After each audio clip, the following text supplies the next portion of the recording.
ನೀರು. ಉತ್ತರ ಕನ್ನಡ ಜಿಲ್ಲೆಯಲ್ಲಿ ರಣಭೀಕರ ಮಳೆ ಆಗ್ತಾ ಇದೆ. ಮಳೆಯ ಅಬ್ಬರಕ್ಕೆ ಕೊಚ್ಚಿ ಹೋಗಿದ್ದಾರೆ ಓರ್ವ ವ್ಯಕ್ತಿ. ಭಟ್ಕಳದ ಬೆಳಲಖಂಡ ಗ್ರಾಮದಲ್ಲಿ ಆಗಿರುವಂಥ ಘಟನೆ ಇದು. ರಾಜ್ಯಾದ್ಯಂತ ಎಲ್ಲ ಕಡೆಯೂ ಕೂಡ ವರುಣನ ಆರ್ಭಟ ಜೋರಾಗಿದೆ.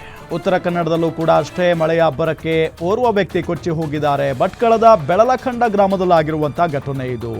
50 ವರ್ಷದ ಮಹದೇವ ನಾರಾಯಣ ದೇವಾಡಿಗ ಮೃತ ವ್ಯಕ್ತಿ ಅನ್ನೋದು ಗೊತ್ತಾಗ್ತಾ ಇದೆ.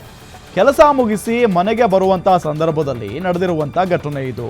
ಬೆಳಲಖಂಡ ನೂಡಲ್ ಫ್ಯಾಕ್ಟರಿಯಿಂದ ಬರುವಾಗ ಈ ಅವಘಡ ಸಂಭವಿಸಿದೆ.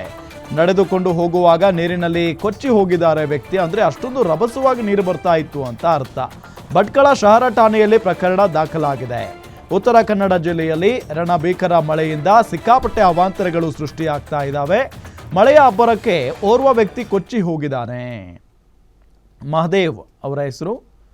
ನಿಜಕ್ಕೂ ಬಹಳ ನೋವಿನ ಸಂಗತಿ ಇದು. ಕೆಲಸ ಮುಗಿಸ್ಕೊಂಡು ಮನೆಗೆ ಹೋಗ್ತಾ ಇದ್ರಂತೆ ಮಹದೇವ್ ಅವರು. ಬೆಳಲಖಂಡ ನೂಡಲ್ ಫ್ಯಾಕ್ಟರಿಯಿಂದ ಬರುವಂಥ ಸಂದರ್ಭದಲ್ಲಿ ನೂಡಲ್ ಫ್ಯಾಕ್ಟರಿಯಲ್ಲಿ ಕೆಲಸ ಮಾಡ್ಕೊಂಡಿದ್ದಂಥ ವ್ಯಕ್ತಿ ಪಾಪ ನಡ್ಕೊಂಡು ರಸ್ತೆಯ ಮಾರ್ಗವಾಗಿ ನಡ್ಕೊಂಡು ಹೋಗ್ತಾ ಇದ್ರಂತೆ. ಏಕಾಏಕಿಯಾಗಿ ನೀರು ಜೋರಾಗಿ ಹರಿದು ಬಂದಿದೆ. ಪರಿಣಾಮ ಕೊಚ್ಕೊಂಡು ಹೋಗಿದ್ದಾರೆ ಅಂತ ದುರ್ದೈವ ನೋಡಿ. ಮನೆಗೆ ಹೋಗ್ತಾ ಇದ್ರು. ಮನೆಗೆ ಹೋಗುವಂಥ ಸಂದರ್ಭದಲ್ಲಿ ನೀರಿನಲ್ಲಿ ಕೊಚ್ಕೊಂಡು ಹೋಗಿ ಸಾವನ್ನಪ್ಪಿದ್ದಾರೆ. ಮಳೆ ಬಹಳಷ್ಟು ಅವಾಂತರಗಳನ್ನು ಸೃಷ್ಟಿ ಮಾಡ್ತಾ ಇದೆ ಈ ಬಾರಿ. ಅದರಲ್ಲೂ ಸಾವು ನೋವುಗಳ ಸಂಖ್ಯೆನೇ ಜಾಸ್ತಿ ಆಗ್ತಾ ಇರೋದು ನಿಜಕ್ಕೂ ಕೂಡ ನೋವಿನ ಸಂಗತಿ.